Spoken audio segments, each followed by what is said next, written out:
Mysuru sandal soap ಬಿಸಿ ಬಿಸಿಯಾಗಿ sale ಆಗ್ತಾ ಇದೆಯಲ್ವೋ ಗೊತ್ತಿಲ್ಲ. ಆದರೆ ಮೈಸೂರು ಸ್ಯಾಂಡಲ್ ಸೋಪ್ಗೆ ಸಂಬಂಧಪಟ್ಟಂಥ ರಾಯಭಾರಿ ವಿವಾದ ಮಾತ್ರ ದೊಡ್ಡದಾಗಿ ಚರ್ಚೆ ಆಗ್ತಾ ಇದೆ. ಇನ್ನು ಅನೇಕ ರಾಜಕಾರಣಿಗಳು ಸಾಲಾಗಿ ಅವರ ಕಾಲದಿಂದ ಹಿಡಿದು ಇವತ್ತಿನವರೆಗೆ ಎಲ್ಲ ಹೀರೋಯಿನ್ಗಳನ್ನು ಕೂಡ ಮೈಸೂರು ಸೋಪ್ನ ರಾಯಭಾರಿ ಯಾಕೆ ಮಾಡಬಾರ್ದಾಗಿತ್ತು ಅಂತ ಪ್ರಶ್ನೆ ಮಾಡ್ತಾರೆ. ಇದೆಲ್ಲದರ ನಡುವೆ ಇವತ್ತು MB ಪಾಟೀಲ್ ಕೂಡ ಮಾತನಾಡಿದ್ದಾರೆ. ಹಿಂದೆ ಸಂಪೂರ್ಣವಾಗಿ ಎಲ್ಲವೂ ಕೂಡ ಕುಸಿದು ಬಿದ್ದಂಥ ಸಂದರ್ಭದಲ್ಲಿ, ಮೈಸೂರು ಸ್ಯಾಂಡಲ್ ಸೋಪ್ ದಿವಾಳಿ ಹಂತ ತಲುಪಿದಂಥ ಸಂದರ್ಭದಲ್ಲಿ ಯಾರೂ ಕೂಡ ಮಾತನಾಡಿಲ್ಲ. ಆದರೆ ಈಗ ತಮನ್ನಾ ಭಾಟಿಯಾ ಅವರು ರಾಯಭಾರಿ ಆದಮೇಲೆ ಯಾಕೆ ಪ್ರಶ್ನೆ ಮಾಡ್ತಿದ್ದಾರೆ ಅನ್ನುವಂಥ ಪ್ರಶ್ನೆಯನ್ನು ಮುಂದಿಟ್ಟಿದ್ದಾರೆ. ಇದ್ರ ಜೊತೆಗೆ ತಮನ್ನಾ ಭಾಟಿಯಾ ರಾಯಭಾರಿ ಮಾಡಿದ್ದು ಯಾಕೆ, ಜೊತೆಗೆ ಇದ್ರ ಹಿಂದಿರುವಂಥ ಟ್ಯಾಕ್ಟಿಕಲ್ ತಂತ್ರಗಾರಿಕೆ ಏನಿದೆ ನೋಡೋಣ ಬನ್ನಿ ಸ್ಟೋರಿ. ತಮನ್ನಾ, ಐಶ್ವರ್ಯ ರೈ, ರಶ್ಮಿಕಾ ಈ ಮೂವರು ಭಾರತದ ಸಿನಿ ಸುಂದರಿಯರು. ಕೆಲವರಿಗೆ ಐಶ್ವರ್ಯ ಇಷ್ಟ, ಇನ್ ಕೆಲವರಿಗೆ ರಶ್ಮಿಕಾ ಇಷ್ಟ, ಮತ್ ಕೆಲವರಿಗೆ ದೀಪಿಕಾ ಇಷ್ಟ. ಪ್ರತಿಯೊಬ್ಬರು ಇಷ್ಟಪಡೋ ನಟಿಯರ ಪಟ್ಟಿ ಉದ್ದ ಇದೆ.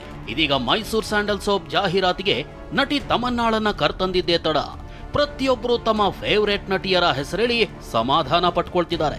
ಇದೆಲ್ಲದರ ನಡುವೆ ವಾಟಾಳ್ ನಾಗರಾಜ್ ಸಾಹೇಬ್ರು ನಾನೇ ಯಾಕೆ ಅಂಬಾಸಿಡರ್ ಆಗಬಾರ್ದು ಅಂತಿದ್ದಾರೆ. ಮೈಸೂರು ಸಂಸದ ಯದುವೀರ್ ಪರ ಕೆಲವರು ಕ್ಯಾಂಪೇನ್ ಕೂಡ ನಡೆಸಿದ್ರು. ಆದ್ರೆ ಯದುವೀರ್ ತಾನು ಜಾಹೀರಾತಿಗೆ ಒಲ್ಲೆ ಅನ್ನೋ ಮೂಲಕ ಆರಂಭದಲ್ಲೇ ಜಾಣ ನಡೆ ಇಟ್ರು. ಆದ್ರೆ ಮೈಸೂರು ಚಂದನ ಸೋಪಿನ ತಮನ್ನಾಯಣ ಮಾತ್ರ ಸದ್ಯಕ್ಕಂತೂ ತಣ್ಣಗಾಗೋ ಲಕ್ಷಣನೇ ಕಾಣ್ತಾ ಇಲ್ಲ. ರಾಜ್ಯದ ರಾಜಕಾರಣಿಗಳು ಅವರವರ ಹಳೆಯ ದಿನಗಳ ತಮ್ಮ ನೆಚ್ಚಿನ ಹೀರೋಯಿನ್ಗಳನ್ನ ನೆನಪಿನಲ್ಲಿಟ್ಕೊಂಡು ಪೈಪೋಟಿ ಮೇಲೆ ಹೇಳಿಕೆ ಕೊಡ್ತಿದ್ದಾರೆ. ಜಾಹೀರಾತಿಗೆ ಒಬ್ರು ದೀಪಿಕಾ ಪಡ್ಕೋಣೆ ಬೇಕು ಅಂದ್ರೆ ಇನ್ನೊಬ್ರು ಐಶ್ವರ್ಯ ರೈ ಇರ್ಲಿಲ್ವಾ ಅಂತ ಕೇಳ್ತಿದ್ದಾರೆ. ಮತ್ ಕೆಲವರು ಕತ್ರೀನಾ, ರಶ್ಮಿಕಾ, ಶ್ರೀಲೀಲಾ, ಅಬ್ಬಬ್ಬಬ್ಬ ಇಷ್ಟುದ್ದ ಡಿಮ್ಯಾಂಡ್ ಲಿಸ್ಟ್ ರೆಡಿ ಮಾಡಿದ್ದಾರೆ. ಈಗ ತಮನ್ನಾ ಭಾಟಿಯಾಗೆ ಮೈಸೂರು ಸ್ಯಾಂಡಲ್ ರಾಯಭಾರಿ ಮಾಡಿದ್ದು ಯಾರು ಅಂತ ಬಿಜೆಪಿ ನೇರವಾಗಿ ಸಚಿವ MB ಪಾಟೀಲ್ ರನ್ನ ಪ್ರಶ್ನೆ ಮಾಡಿತು. ತಜ್ಞರ ಶಿಫಾರಸು ಅನ್ನೋ ಬದಲು ತಜ್ಞರ ಹೆಸರು ಹೇಳಿ, ಯಾರ್ ಜಮೀರ್ ಅಹಮದ್ ಖಾನ್ ರೆಕಮೆಂಡೇಶನ್ ಮಾಡಿದ್ದ ಅಂತ ವಿಜೇಂದ್ರ ಕೇಳಿದ್ರು. ಇವತ್ತು ಬಹಳ ಪರಿಣಿತರು ಇದ್ರ ಬಗ್ಗೆ ಸಲಹೆ ಕೊಟ್ಟಿದ್ದಾರೆ ಅಂತ ಹೇಳಿ ಸಚಿವರು ಹೇಳ್ಬೇಕು. ಯಾವ್ಯಾವ್ರು ಪರಿಣಿತರು ಹೆಸರು ಹೇಳಿ. ಇವರು ಏನ್ ಇದ್ರಲ್ಲಿ ಪರಿಣಿತಿ ಏನ್ ಬೇಕಾಗಿದೆ? ಜಮೀರ್ ಅಹಮದ್ ಇದಾರ, ಯಾರ್ಯಾರು ಇದಾರೆ ಅದ್ರಲ್ಲಿ ಪರಿಣಿತರು ಅಂದ್ರೆ ದಯವಿಟ್ಟು ಇದು ಗಂಭೀರವಾಗಿರ್ತಕ್ಕಂಥ ವಿಚಾರ. ವಿಜೇಂದ್ರ ಮಾತಿಗೆ ಸಚಿವ MB ಪಾಟೀಲ್ ಉತ್ತರ ಹೀಗಿತ್ತು. ಮಾಡಾಳು ವಿರೂಪಾಕ್ಷಪ್ಪ ಇವತ್ತು ಅವ್ಯವಹಾರವನ್ನು ಮಾಡಿ ಅದನ್ನು ಅಧೋಗತಿಗೆ ಒಯ್ದು ಜೈಲಿಗೆ ಹೋಗಿದಂಥದ್ದು. ಇವತ್ತು ಅದೇ ವಿಜೇಂದ್ರ KSTL ಸೋಪ್ ಬಗ್ಗೆ ಮಾತಾಡ್ತಾರೆ, ಮೈಸೂರು ಸ್ಯಾಂಡಲ್ ಸೋಪ್ ಅಂತ. ಅವಾಗ ಏನು ಮಾಡ್ತಾಯಿದ್ರಿ? ಹಾಳಾಗಿದ್ದಂಥ ಮೈಸೂರು ಸ್ಯಾಂಡಲ್ ಸೋಪ್ ಫ್ಯಾಕ್ಟ್ರಿಯನ್ನು ಇವತ್ತು ದಿವಸ ನಾವು ಸುಸ್ಥಿಗೆ ತಂದು ಇವತ್ತು ಅದನ್ನು ಮತ್ತೆ ಗತವೈಭವ ತಂದು ಒಯ್ದು ಒಂದು ಹಂತಕ್ಕೆ ಒಯ್ದಾಗ ಈಗ ಹೇಳ್ತಾರೆ ಯಾವುದೋ ಒಂದು ರಾಯಭಾರಿ ವಿಚಾರ. ಅದು ಪ್ಯೂರ್ಲಿ ಬಿಸ್ನೆಸ್, ಅದು ಪ್ಯೂರ್ಲಿ ಬಿಸ್ನೆಸ್. ಯಾಕಂದರೆ ಪ್ಯಾನ್ ಇಂಡಿಯಾ ನಾನು ಮುತುವರ್ಜಿ ವಹಿಸಿ ನನ್ನ ಸ್ವಂತ ಬಿಸ್ನೆಸ್ ಥರ ತಿಳ್ಕೊಂಡು ಇವತ್ತು ದಿವಸ ನಾನು ಅದನ್ನು ಇವತ್ತು ಬಿಲ್ಡಪ್ ಮಾಡಿ ಅದೇ ಇದರಲ್ಲಿ ಇವತ್ತು ದಿವಸ ಅದೇ ಏನು ಎಂಪ್ಲಾಯ್ಮೆಂಟ್ನಲ್ಲಿ ಇವತ್ತು ದಿವಸ ಇವತ್ತು 40% ನಾವು ಅಡಿಷನಲ್ ಪ್ರೊಡಕ್ಷನ್ ಮಾಡಿ ಇವತ್ತು 400 ಕೋಟಿ ರೂಪಾಯಿಗೆ ಇವತ್ತು ದಿವಸ ಅಧೋಗತಿಗೆ ಹೋಗಿ ಮುಚ್ಚಿ ಹೋಗುವಂಥ ಸಂದರ್ಭ ಬಂದಿತ್ತು. ಶಾಸಕ ಮಾಡಾಳ್ ವಿರೂಪಾಕ್ಷಪ್ಪ KSTL ಅಧ್ಯಕ್ಷರಾಗಿದ್ದು ಮಾಡಿದ ಸೋಪ್ ಸಾಧನೆ ಬಗ್ಗೆ MB ಪಾಟೀಲ್ ವ್ಯಂಗ್ಯವಾಡಿದ್ದಾರೆ. ಬಿಜೆಪಿಗೆ ತಮ್ಮ ಸಾಧನೆಯನ್ನ ನೆನಪಿಸಿದ್ದಾರೆ. ಅಥವಾ ವಿಜೇಂದ್ರ ತಮನ್ನಾ ಎಂಟ್ರಿ ಹಿಂದೆ ಜಮೀರ್ ಅಹಮದ್ ಖಾನ್ ಇದಾರಾ ಅಂತ ಶಂಕೆ ವ್ಯಕ್ತಪಡಿಸಿದ್ದು ಯಾಕೋ ಗೊತ್ತಿಲ್ಲ. ಅದ್ಯಾಕೆ ವಿಜಯೇಂದ್ರಗೆ ತಮನ್ನಾ ಅಂದ ತಕ್ಷಣ ಜಮೀರ್ ನೆನಪಾದ್ರೋ ಅದಕ್ಕೆ ವಿಜಯೇಂದ್ರ ಇನ್ನೂ ಉತ್ತರ ಕೊಟ್ಟಿಲ್ಲ. ಆದ್ರೆ ಇದಕ್ಕುತ್ತರಿಸಿರೋ ಸಚಿವ ಜಮೀರ್ ಅಹಮದ್ ಖಾನ್ ಯಾರ್ಯಾದು ತಮನ್ನಾ ಕರ್ಕೊಂಡು ಬಂದಿದ್ದು, ಕನ್ನಡದವ್ರು ಯಾರೂ ಸಿಗ್ಲಿಲ್ವಾ ಅಂತ ತಮ್ಮ ಸರ್ಕಾರವನ್ನೇ ನೊರೆಯಾಗಿ ಪ್ರಶ್ನಿಸಿದ್ದಾರೆ. ಎಲ್ಲೋ ಒಂದ್ ಕಡೆ ನಮಗೂ ಅನಿಸ್ತಾ ಇದ್ದು ನಮ್ಮ ರಾಜ್ಯದವ್ರನ್ನ ಯಾರೋ ಮಾಡಬೇಕಾಗಿತ್ತಂತ. ಆಚೆಯವ್ರನ್ನ ಕರ್ಕೊಂಡು ಬರೋದು ಮಾಡೋದ್ರಿಂದ ನಮ್ಮ ರಾಜ್ಯದಲ್ಲೇ ನಟಿಗಳು ಬಹಳ ಜನ ಇದ್ದಾರೆ, ಇಲ್ಲೇ ಮಾಡ್ಬೇಕಂತ ನನ್ನ ಅಭಿಪ್ರಾಯ. ಇನ್ನು ಹಳ್ಳಿ ಹಕ್ಕಿ ಚುಂಚಿಗೂ ಮೈಸೂರು ಸ್ಯಾಂಡಲ್ ಸೋಪ್ ಸಿಕ್ಕಾಕೊಂಡಿದೆ. ವಿಶ್ವನಾಥ್ ಅಂತೂ ಇನ್ನೂ ಹಿಂದಕ್ಕೆ ಹೋಗಿ ತಮ್ಮ ಆ ಕಾಲದ ನಟಿಯನ್ನ ಸ್ಮರಿಸಿ ಹೊಸ ಟ್ವಿಸ್ಟ್ ಕೊಡಲೆತ್ನಿಸಿದ್ದಾರೆ. ಅದನ್ನ ನೋಡೋ ಮೊದಲು ಕೆಲವೊಂದಿಷ್ಟು ಇಂಟ್ರೆಸ್ಟಿಂಗ್ ಇನ್ಸೈಡ್ ಮಾಹಿತಿಯನ್ನ ನಿಮ್ಗೆ ಹೇಳ್ತೀವಿ ಕೇಳಿ. ಮೈಸೂರು ಸ್ಯಾಂಡಲ್ ಸೋಪ್ ರಾಯಭಾರಿಯಾಗಲು ಮೊದಲಿಗೆ ದೀಪಿಕಾ ಪಡುಕೋಣ್ರನ್ನ ಸಂಪರ್ಕಿಸಲಾಗಿತ್ತು. ಆದ್ರೆ ದೀಪಿಕಾ ತಮ್ಮದೇ ಬ್ರ್ಯಾಂಡ್ ಇರೋ ಹಿನ್ನೆಲೆ ನಿರಾಕರಿಸಿದ್ದಾರೆ.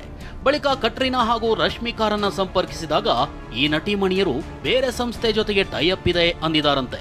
ಬಳಿಕ ತಜ್ಞರ ಟೀಮ್ ತಮನ್ನಾ ಬ್ರ್ಯಾಂಡ್ ವ್ಯಾಲ್ಯೂ ಪರಿಶೀಲನೆ ನಡೆಸೋದರ ಜೊತೆಗೆ ಸೋಷಿಯಲ್ ಮೀಡಿಯಾದಲ್ಲೂ 2.5 ಕೋಟಿ ಮಂದಿ ಫಾಲೋ ಮಾಡ್ತಾ ಇರೋದನ್ನ ಖಚಿತಪಡಿಸಿಕೊಂಡಿದ್ದಾರೆ. ಈಗಾಗಲೇ ದಕ್ಷಿಣ ಭಾರತ ಮತ್ತು ಉತ್ತರ ಭಾರತದಲ್ಲೂ ತಮನ್ನಾ ಪರಿಚಿತರಿರೋ ಹಿನ್ನೆಲೆಯಲ್ಲಿ ಮಾರ್ಕೆಟಿಂಗ್ ದೃಷ್ಟಿಯಿಂದ ತಮನ್ನಾ ಭಾಟಿಯಾರನ್ನೇ ಫೈನಲ್ ಮಾಡಿದ್ದಾರೆ. ಹೀಗಾಗಿ ತಮನ್ನಾರನ್ನ ಸಂಪರ್ಕಿಸಿದಾಗ ಮೊದಲಿಗೆ 12 ಕೋಟಿ ಡಿಮ್ಯಾಂಡ್ ಮಾಡಿದ್ದ ತಮನ್ನಾ ಬಳಿಕ 6 ಕೋಟಿಗೆ ರಾಯಭಾರಿಯಾಗಲು ಒಪ್ಪಿದ್ರು. ಹೇಳಿ ಕೇಳಿ ಮೈಸೂರು ಸ್ಯಾಂಡಲ್ ಸೋಪ್ ಕರ್ನಾಟಕದಲ್ಲಿ 18% ಮಾತ್ರ ಸೇಲ್ ಆದ್ರೆ ಹೊರ ರಾಜ್ಯಗಳಲ್ಲಿ 82% ಮಾರಾಟವಾಗ್ತಾ ಇದೆ. ಇನ್ನು ಮಾಜಿ ಕಾಂಗ್ರೆಸ್ ಹುಲಿ ಹಾಲಿ BJP leader H Vishwanath Mysuru sandal ರಾಯಭಾರಿ ವಿಚಾರದಲ್ಲಿ ಬಾಂಬ್ ಸಿಡಿಸಿದ್ದಾರೆ.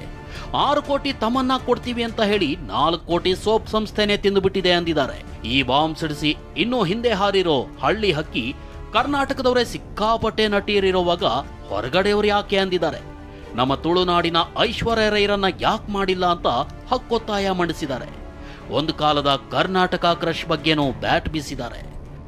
ತಮನ್ನ ಬಾಟಿಯ 6.5 ಕೋಟಿ ಅಲ್ರಿ, 6.5 ಕೋಟಿ ಒಳಗೆ. ಅಯ್ಯೋ ದೇವ, ನಮ್ಮಲ್ಲಿ ಎಂತೆಂಥ ಹೆಂಗಸರವ್ರೆ ನಟಿಯರು. ಐಶ್ವರ್ಯ ರೈ ನಮ್ಮ ಕನ್ನಡದವಳು, ನಮ್ಮ ರಚಿತಾ ರಾಮ್ ಇದ್ದಾರೆ, ಆಮೇಲೆ ನಮ್ಮ ಮಂದಣ್ಣ, ರಶ್ಮಿಕಾ ಮಂದಣ್ಣ, ಎಷ್ಟು ಚೆನ್ನಾಗಿದ್ದಾರೆ ಅವರು. ಅವರು ಮಿಲ್ಕಿ ಬ್ಯೂಟಿ ಇಲ್ವೇ ಅವ್ರಿಗೆ? ಮಿಲ್ಕಿ ಬ್ಯೂಟಿ ಅಂತ ಇದೆ. ಪುನೀತ್ ರಾಜ್ಕುಮಾರ್ ಯಾವ ಮೂಲ ಮಿಲ್ಕಿ ಬ್ಯೂಟಿ ರೀ?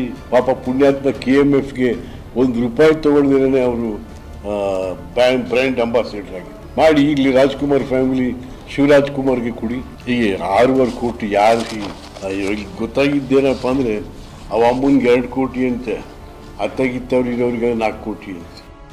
ಇಂಟ್ರೆಸ್ಟಿಂಗ್ ವಿಷಯ ಅಂದ್ರೆ ಹೊರಗಿನವರು ಮೈಸೂರು ಸ್ಯಾಂಡಲ್ ಸೋಪ್ಗೆ ರಾಯಭಾರಿ ಆಗಿರೋದು ಇದೇನು ಮೊದಲನೇ ಸಲ ಅಲ್ಲ.